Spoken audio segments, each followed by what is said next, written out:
Sinem'in mutfağına hoş geldiniz. Bugün sizlerle arpa şehriye çorbası tarifimi paylaşmak istiyorum. Tarifimiz için tenceremi ocağıma aldım. Biraz sıvı yağ ekledim. 1 yemek kaşığı tereyağı ekliyorum. Ocağımın altı açık. 1 yemek kaşığı un ekliyorum. Unun kokusu çıkana kadar kavuruyorum. Unum yeterince kavrulduktan sonra 1 tatlı kaşığı domates salçası, 1 tatlı kaşığı biber salçası ekliyorum. Biraz da salçalarımı kavurdum.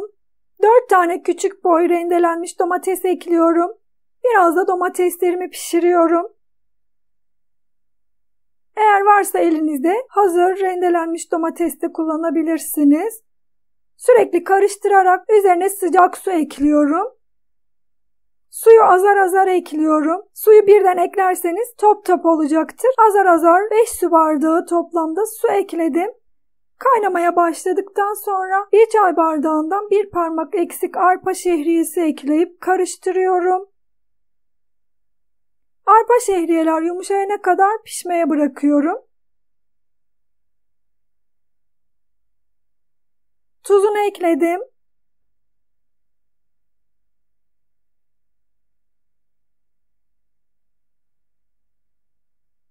Arpa şehriyelerim iyice yumuşadı. Artık tam kıvamında. 1 çay kaşığı pul biber, 1 çay kaşığı nane ekledim. İstediğiniz baharatı ekleyebilirsiniz.